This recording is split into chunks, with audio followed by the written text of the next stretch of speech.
It's an issue of separation between church and state. O'Donnell High School has a painting of the Ten Commandments as well as a Bible verse in their newly built common area of the school. But when students came to school this morning, both paintings were covered up after an anonymous complaint. Be on your guard, stand firm in your faith, be courageous, be strong. 1 Corinthians 16:13, which meaning that we all just need to stand firm, The whole school came together today. O'Donnell High School junior Katie Grubin explains what she posted on Facebook following the 10 Commandments at her school being covered up. Just one of hundreds of posts from students sharing their reaction, which sparked a community-wide conversation. It's one of the big things that O'Donnell's known for is for keeping their faith strong no matter what.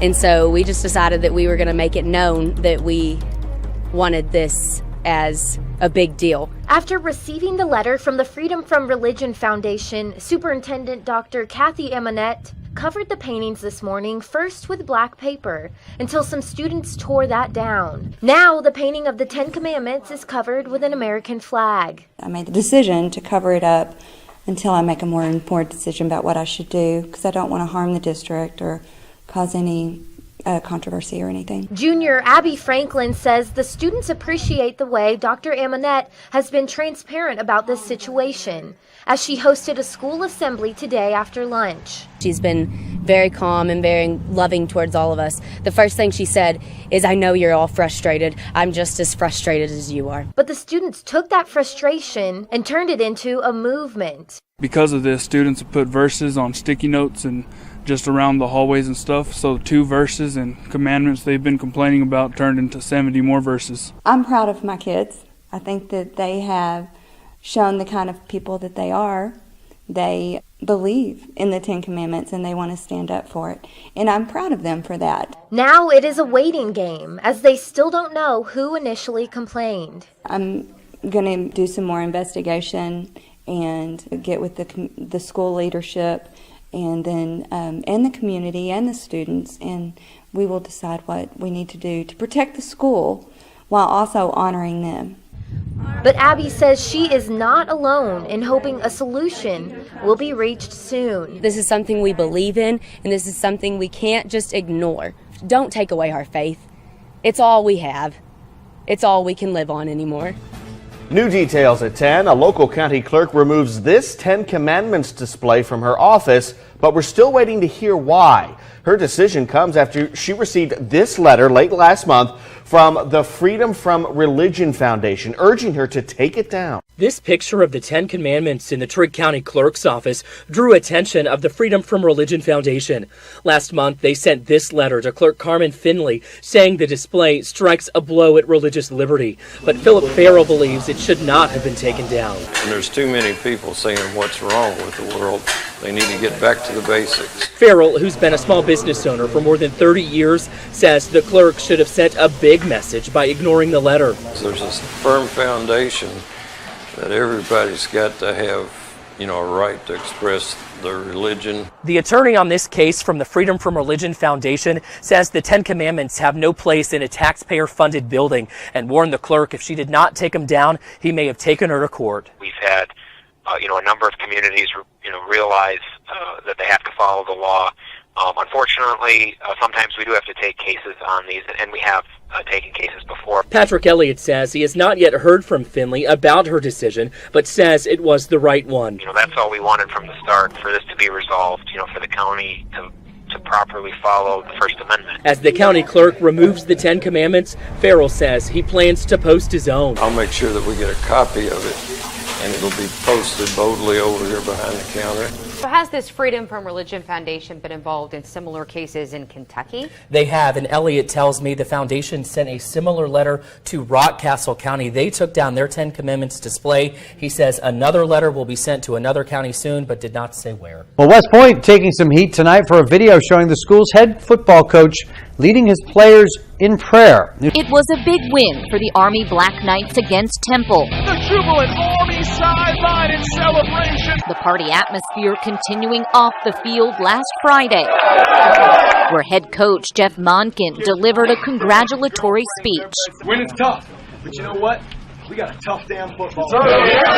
But afterward, Monken reportedly gestured for the team to kneel in prayer to Jesus, West Point posting the video to YouTube. Amen. But later cutting that portion out, according to the president of the Military Religious Freedom Foundation, Mikey Weinstein. This was a clear error by the head coach. There's no question about it. And when I first saw it, I was shocked. Weinstein says he's spoken with administration after multiple players' families contacted him, offended by the incident. Folks nearby have mixed reaction. If it pumps them up, if it gives them cohesion, it's not a threat to me. Mentioning God and Jesus within a football game, it's just kind of uncalled for. Either way, Monken reportedly apologized for the incident, according to Weinstein, who says the military academy is now reviewing its protocol. A controversial Orange County doctor who opposes the state's mandatory vaccination law could lose his license for letting a toddler skip his shots. Orange County pediatrician Bob Sears, best known for his book on spacing out the normal schedule of childhood vaccines, is now facing possible discipline from the state medical board. Sears, who practices in Capistrano Beach, recommended no more vaccinations for a 2-year-old patient who had a severe reaction, according to the child's mother. A reaction that, quote, shut down stools and urine for 24 hours with 2-month vaccines and caused the boy to go limp like a rag doll, lasting 24 hours. And he was not himself, the mother claimed, for up to a week after the 3-month vaccines. The state accuses Dr. Sears of gross negligence and not getting a full medical history for the boy before making the decision to suspend his vaccines. Bob Sears' patients that we talked to today didn't want to go on camera, but some wonder why this case surfaced now, more than a year after the boy was treated. Sears has been outspoken about California's new mandatory school vaccine law. Prisons across the U.S. might see one of the largest inmate strikes ever in the nation's history. Prisoners in correctional facilities across the nation released a call to action letter, which they say aims to end slavery in America. What those prisoners are referring to is the forced labor required in many U.S. detention centers. The letter argues prisoners often receive little to no pay and can be punished for noncompliance. Prisoners don't have the same labor rights as other American citizens. They aren't protected by labor laws, and salaries are well below the minimum wage. In some states, prisoners aren't compensated. The prisoners say they aren't making requests to their, quote, captors, but are appealing to other inmates in the federal prison system. This call to action comes on the 45th anniversary of the prison strike in Attica, New York. Prisoners there started an uprising and demanded more rights and better living conditions. Correctional facilities have reportedly seen more and more resistance from prisoners in recent years. In 2013, inmates across California participated in a hunger strike to protest solitary confinement. And the nonviolent Free Alabama movement earlier this year also advocated for human rights. The strike is expected to take place in prisons in over 20 states. The letter closes with the line, "Step up, stand up, and join us against prison slavery for liberation of all." We begin with breaking news at 5 and a disconcerting sight, dead birds falling out of the sky. I'm David Wade. I'm Lisa Hughes. The bodies of as many as 40 birds fell to the ground, and investigators are trying to figure out quickly what is going on. We got getting complaints about literally birds falling out of the sky. Birds, specifically grackles, dozens of them like this one, littered the sidewalks and lawns on Bakersfield Street today. I think we had 46 was the total number. I'm not sure what the mortality was with those. All those were taken. Some of them have got revived, but close to 40 dead. And it wasn't just that species of bird that was overcome. One resident's cat also fell ill and had to be euthanized. We don't know what's going on. Could it be a virus that they got very quickly? Could it be a intentional poisoning? Could it be something that was introduced into them that was non-intentional but harmed them? Until health officials get this mystery solved, they're warning residents to watch their pets closely while outside and don't let them eat anything on the ground. The school mascot is the hornet, but lately, it's the bats taking over the classroom by the hundreds. The music building at Haines City High School is now infested with them, and the disgusting mess they leave behind. There's mush all over the carpets. It's just not a good thing, and it smells horrible. Just how close are they getting to students? Well, here's a picture provided to us that shows a presumably dead bat lying next to a piece of sheet music. We are told 4 rooms are temporarily shut down during the tedious task of sealing off the building and installing a sort of one-way door for the mammal. When one comes out, they can't go back in. They go find another place to be at. Jason Provo with Centurion Services says it takes up to 2 weeks for all the bats to find a new home. And then comes the task of cleaning up their fecal matter and replacing floor and ceiling materials. It's more that the respiratory problems from the guano that you can actually is worse for the kids. Even the CDC warns people to take caution around bats due to the diseases and what you could breathe in. In all, the district tells us it's spending $13 grand on the job that students say couldn't come soon enough. Parents angry tonight, 24 hours after a toxic threat at a local middle school. I'm feeling frustrated, I'm feeling upset, I'm feeling hurt, I'm feeling confused. I'm feeling like I need to know where my son is and they're giving me no information. They're not telling us anything. It started at noon yesterday. CCSD says a kid was spotted playing with mercury during an assembly. At least 12 were exposed. They thought this would be over and done with quickly. Then they started finding traces of the chemical in other parts of the school. It's like something out of a movie. It's just not being able to contact her, call her, is just difficult. Tired. It's been over 12 hours. Cars were lined up and down this street. I saw some parents sleeping in there, hoping to hear their child's name announced on the loudspeaker. Xander Amo. The district claims it did the best it could to keep parents updated. But more than 1,000 people had to be screened, and some had to undergo further testing and even cleaning, making it impossible to give a time estimate. This is the largest decontamination incident ever in the history of our department. A few parents had to be taken away on stretchers, but no one went to the hospital because of mercury. Many of the students walked to their parents barefoot. The EPA is now combing through everything they took from the kids, and if it has mercury, they're not sure if the families will ever get it back. Stop news with the drought in Worcester. Today, the city declared it was in a stage 3 emergency, and you can tell the sad state of affairs by this reservoir. The area should be completely underwater. The water level there 20 feet lower than normal. This is Quinnapoxet Reservoir in Holden, a major part of Worcester's water supply. It is now bone dry in many areas, visible sections of land that would usually be underwater. We're really hoping to get a 20% reduction in use of water to try to conserve the really small amount of water that we have left. And the prospects of the next 90 days is for very little precipitation. Worcester restaurants like the Boynton are now required to stop serving tap water to customers unless they ask for it. Shouldn't just give the water to the customer, just assume it. But if they ask for tap water, we obviously give it to them. Vehicle washing is now restricted to commercial car washes. The new restrictions are a result of the incredible drought we're all experiencing. The city manager says when reservoirs are this low, it's an emergency. It's probably the most kind of essential resource that we have. Back here live in Worcester, there you see the sign. These are strange times indeed that we're living in right now, not just the city of Worcester, obviously, but many different communities dealing with a drought. Researchers reported devastating 3.3 million square kilometers of forest lost since the 1990s. The majority of deforestation has taken place in Central Africa and the Amazon, including many areas containing unique species.